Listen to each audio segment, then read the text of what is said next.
बड'लेण्ड इंखं टेलिभिजनाव आसाम आयेन आफाद जथुमनि लाइभ 12 जुलाइनिफ्राय आसाम आयेन आफादनि रां बावजा जथुम्मा फैगौ आगस्ट दाननि 13 अक्ट'हालागै जथुमनो लानाय आसाम आयेन आफादनि गासै हाबाफारिखौ बड'लेण्ड इंखं टेलिभिजना लाइभ फोसावगोन। मुंख'नो गोनांदि बड'लेण्ड इंखं टेलिभिजनखौ केबल लोगोसे इउटिउबआव आरो गुबुन गुबुन बिजोङाव टेलिकास्ट खालामनाय जायो। बड'लेण्ड इंखं टेलिभिजनाव आसाम आयेन आफाद जथुमनि लाइभ 12 जुलाइनिफ्राय आसाम आयेन आफादनि रांबावजा जथुम्मा फैगौ आगस्ट दाननि 13 अक्ट'हालागै जथुमनो लानाय आसाम आयेन आफादनि गासै हाबाफारिखौ बड'लेण्ड इंखं टेलिभिजना लाइभ फोसावगोन। मुंख'नो गोनांदि बड'लेण्ड इंखं टेलिभिजनखौ केबल लोगोसे इउटिउब आरो गुबुन गुबुन बिजोङाव टेलिकास्ट खालामनाय जायो। खुलुमबाय, बड'लेण्ड इंखं टेलिभिजन स्टुडिअ'आव आं उपमारानि दैमारि दिनैनि गाहाय रादाबाव दं। अजन्तानि रां बावजा थफ्लानि सायाव केबिनेट मन्त्रि उरखावगोरा ब्रह्मआ गोजोननाय फोरमायदों।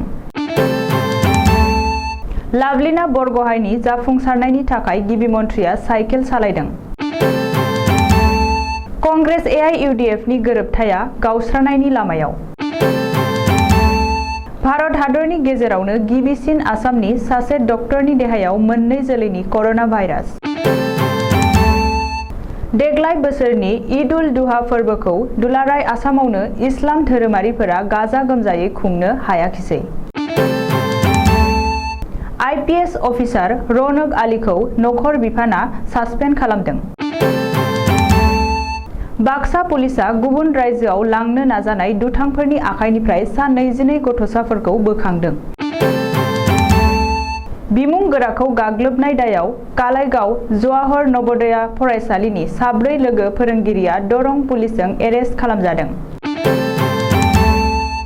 राज कुन्द्राया गाज्रि सावथुन बानायनायनि दायाव हमजाबाय। दानिया आबुं रादाब।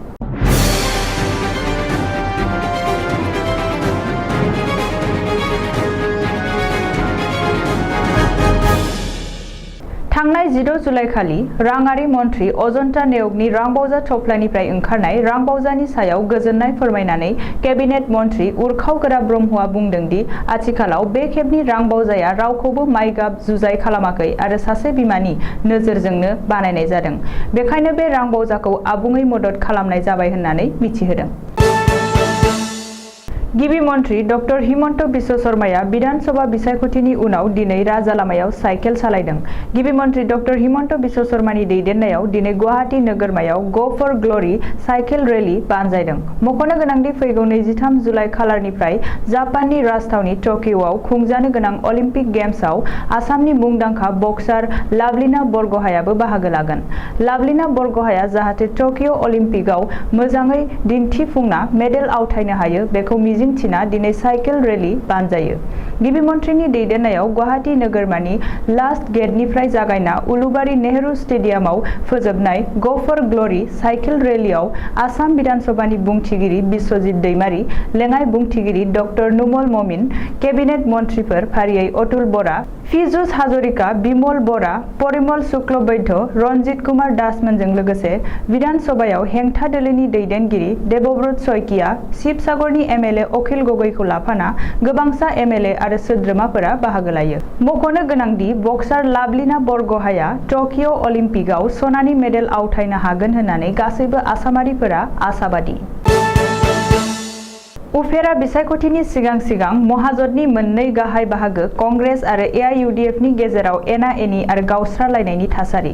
AIUDF नि MLA आरो बदरुद्दिन आजमलनि फंबाय सिजारुद्दिन आजमलआ दासान्दि गिबि मन्थ्रि डक्टर हिमन्त बिश्व शर्माखौ गले गले बाख्नायनायखौ लानानै कंग्रेस आरो AIUDF नि गेजेराव एना-एनि आरो गावस्रालायनायनि थासारि सोमजिदों। मख'नो गोनांदि सिजारुद्दिन आजमलआ गिबि मन्थ्रि आरो सोरखारनि खामानिनि सायाव गले गले बाख्नायनायखौ कंग्रेस दैदेनगिरि रकिबुल हुसेना रागा जोंदों आरो बेनि थाखायनो उफेरा बिसायख'थिनि सिगां AIUDF जों गोरोबथा सिफायनायनि इसारा होदों। जादों। बबेखानि बेनि सायाव AICC आरो APCC आ सानलायनांगौ होननानैबो रकिबुल हुसेना बुंदों। नाथाय रकिबुल हुसेननि जोंखांनाय आरो अजदखौ गोख्रोङै लायाखै AIUDF आ। बेनि बागै AIUDF नि गाहाय नेहाथारि आरो MLA आमिनुल इस्लामा बुंदों दि कंग्रेसआ गोरोबथा लाखियो ना लाखिया बेयो गावसोरनि बाथ्रा। AIUDF नि सासेबो MLA आ BJP आव थाङाखै। रकिबुल हुसेन एबा रावबो MLA नि बाथ्रा लाना गोरोबथा खालामाखै। आसामनि सासे आइजो डक्टरनि देहायाव खनसेयैनो मोननै जोलैनि कर'ना भाइरास मोननो हादों। रिपर्टनि बायदिब्ला डिब्रुगड़नि सासे आइजो डक्टरनि देहायाव खनसेयैनो करेनानि मोननै जोलै आल्फा आरो डेल्टानि पजिटिभ मोननो हानाय जादों। डिब्रुगड़नि लाहवालाव थानाय ICMRR MRC नि एक्सपार्टफोरा नायबिजिरनानै बे जाथायखौ रोखा खालामदों। मिथिनो हानाय बादिब्ला डिब्रुगड़नि बै आइजो डक्टरा कभिडनि मोन्नैबो ड'ज भेक्सिन लाखांनायमोन। नाथाय कभिडनि नैथि ड'ज भेक्सिन लानायनि दानसे उनाव आइजोनि देहायाव कर'ना बारदेरफिनो आरो आनजाद नायनायाव खनसेयैनो आल्फा आरो डेल्टा बे मोननै कर'नानि जोलैखौ आइजोनि देहायाव मोननो हायो। मख'नो गोनांदि आसामजों लोगोसे भारत हादरनि गेजेरावनो डिब्रुगड़नि बै आइजो डक्टरानो गिबिसिन कर'ना बेरामि, जायनि देहायाव खनसेयैनो मोननै जोलैनि कर'ना पजिटिभ मोननो हादों। बेनि सिगां सासे सुबुंनि देहायावनो कर'नानि मोननै जोलै गाग्लोबनाय जाथाया ब्रिटेन आरो ब्राजिलाव जादोंमोन। ब्रिटेन आरो ब्राजिलाव बेबादि मोनसे केस मोननो हादोंमोन।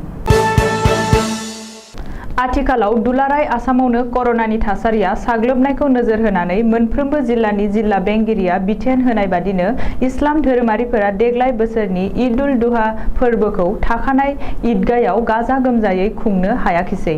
सुलुङाव फोरमायनाय बादिब्ला आसामजों लोगोसे भारतनि गुबुन गुबुन रायजोफोरावबो एबारनि ईद उल जुहा फोरबोखौ ईदगाहयाव नामाज फरायाजासेनो गावबा गावनि नखरावनो नामाज फरायनानै फालिनो गोनां जादों। मख'नो गोनांदि थांनाय 2020 मायथाइयावबो बेबायदिनो आबुं लकडाउननि थाखाय बे फोरबोखौ गाजा गोमजायै खुंफुंनो हायाखैमोन। नखर बिफाननि आब्रुथिखौ रैखा खालामनो थाखाय आथिखालाव आसाम सोरखारनि नखर बिफाना IPS अफिसार रौनक आलीखौ मंगलबार खालि सासपेन्ड खालामदों। नखर बिफाननि सुलुङाव फोरमायनाय बायदिब्ला थांनाय 2011 मायथाइनिफ्रायनो IPS अफिसार रौनक आलीया सोरखारनिफ्राय जेबो गनायथि लायालासेनो गले गले आरो गोबां खेब बायजो हादोराव दावबायहैदोंमोन। सासे पुलिस बिफाननि गोजौ सारियाव थानाय मावख'गिरिया बहाबा बायजो हादोराव थांनांगौ एबा दावबायहैनांगौब्ला बिफाननिफ्राय नंगुबै गनायथि लाग्रोनांगौ जायो। नाथाय रौनक आलीया बेफोर गासैखौबो खालामाखैमोन। बेखायनो आसाम सोरखारा आब्रुथिनि बेरेखा हाबा मावनाय दायाव रौनक आलीखौ सासपेन्ड खालामदों। बाक्सा जिल्लानि तामुलपुराव हिउमेन ट्राफिकिं एबा सुबुं फालांगि खालामनायनि गिख्रंथाव जाथाय। गुजरात फारसे लांगासिनो थानाय समावनो सा 22 उन्दै हिनजावसा हौवासा गथ'फोरखौ तामुलपुर पुलिसआ बोखांनो हादों। बेनिनो सा 15 हौवासा आरो सा 7 हिनजावसा। सुलुङाव फोरमायनाय बायदिब्ला नखरनि बिमा बिफानो खिन्थायालासे गुजरातनि ना फेक्टरियाव खामानि होगोन होनना फुस्लायना सा 22 उन्दै गथ'फोरखौ गुजरात फारसे लांगासिनो थानाय समावनो तामुलपुर पुलिसआ कुमारी खाथायाव हमनो हानायनि उनाव हिउमेन ट्रेफिकिंनि गासै जाथाया सोराङाव फैदों। कालाइगावआव थानाय दरं जिल्लानि जवाहर नवोदय फरायसालिनि बिमुंगोरा पि राजेशखौ गाग्लोबनायनि दायाव मंगलदै थानानि पुलिसआ 4 लोगो फोरोंगिरिखौ एरेस्ट खालामदों। मंगलदै सदर थानानि असिआ फोरमायनाय बादिब्ला रबिबारनि मोनायाव कलाइगाव नवोदय फरायसालिनि लोगो फोरोंगिरि फारियै कारुराम मीना, मदन गुप्ता, मनबेन्द्र गस्वामी आरो नवनीता कुमार बिसोर 4आ बिमुं गोरानि सायाव खुद्रिनानै नवोदयनि बेंखनावनो फांसे बिफाङाव खानानै बुथारनो नाजादोंमोन। नाथाय उनाव गुबुन सुबुङा हाखु दाखुयै पुलिसनो खौरां हरनायाव मंगलदै पुलिसआ बिमुं गोरा पि राजेशखौ रैखा खालामफैयो। बेनि उनाव पि राजेशनिफ्राय गांसे FIR लानानै मंगलदै पुलिसआ 332/2021 नम्बरनि मोनसे केस रेजिस्टार खालामनानै 4बो दायनिगिरिखौ एरेस्ट खालामदों। पि राजेशआ गावनि FIR आव मिथिहोनाय बादिब्ला गाव जायफोर फोरोंगिरिया फरायसालिनि बिथोन बायदियै फरायसालिनि खामानियाव गोहैलो खालामदोंमोन बिसोरनि सायाव गोख्रोङै राहा लानो नाजादोंमोन। बलिउड एक्ट्रेस शिल्पा शेट्टीनि फिसाय आरो फालांगिरि राज कुंद्राया पुलिसजों हमजाबाय। समबारखालि हराव मुम्बाइ पुलिस क्राइम ब्रान्चआ शिल्पानि फिसाय राज कुंद्राखौ हमदों। गाज्रि सावथुन बानायनाय आरो फोसावनायनि दायाव राज कुंद्राखौ पुलिसआ हमदों। रिपर्टनि बायदिब्ला राज कुंद्राया गोलाव समनिफ्रायनो गाज्रि सावथुन बानायना गुबुन हादोरनि मबाइल एपआव फोसावबोदोंमोन आरो बेनि रोखा फोरमाना पुलिसनि आखायाव दं। दानिया बोथोरनि खौरां। गाबोन बृहस्पतिबार खालिनि बड'लेण्डनि बोथोर। भारतनि बोथोर बिगियानख'नि सुलुं बादियै गाबोन बृहस्पतिबार 22 जुलाइ खालि बड'लेण्ड हालामनि अख्राङाव दोमैलुनायजों लोगोसे अखा हानाय आरो सान्दुंबो दुंनो हागौ, लोगोसे बोथोरा गुदुं जानो हागौ। बड'लेण्डनि आवथायाव थानाय मोनब्रै जिल्लानि बोथोरनि गाबोननि सुलुंफोरा जाबाय फारियै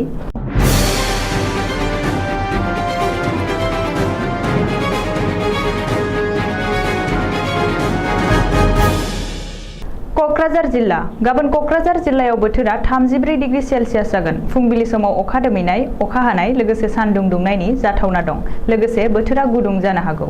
सानजौफु समाव अखा दोमैनायजों लोगोसे अखा हानाय आरो सान्दुं दुंनो हागौ आरो बोथोरा गुदुंथार जानो हागौ।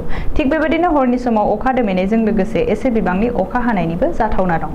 चिरां जिल्ला। गाबोन चिरां जिल्लायाव बोथोरा 34 डिग्री सेल्सियास जागोन। फुंबिलि समाव अखा दोमैनाय, एसे बिबांनि अखा हानाय आरो सान्दुं दुंनो हागौ, लोगोसे बोथोरा गुदुं जानो हागौ। सानजौफु समाव अखा दोमैनाय, अखा हानाय लोगोसे सान्दुं दुंनो हागौ आरो बोथोरा गुदुं जानो हागौ। थिग बेबायदिनो हरनि समावबो अखा दोमैनायजों लोगोसे एसे बिबांनि अखा हानायनि जाथावना दं। बाक्सा जिल्ला। गाबोन बाक्सा जिल्लायाव बोथोरा 34 डिग्री सेल्सियास जागोन। फुंबिलि समाव अखा दोमैनाय, एसे बिबांनि अखा हानाय आरो सान्दुंबो दुंनो हागौ। सानजौफु समावबो अखा दोमैनाय, अखा हानाय आरो लोगोसे सान्दुं दुंनो हागौ आरो बोथोरा गुदुं जानो हागौ।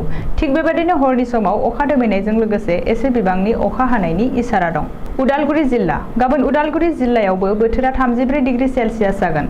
फुंबिलि समाव अखा दोमैनाय, एसे बिबांनि अखा हानाय आरो सान्दुं दुंनो हागौ, लोगोसे बोथोरा गुदुं जानो हागौ।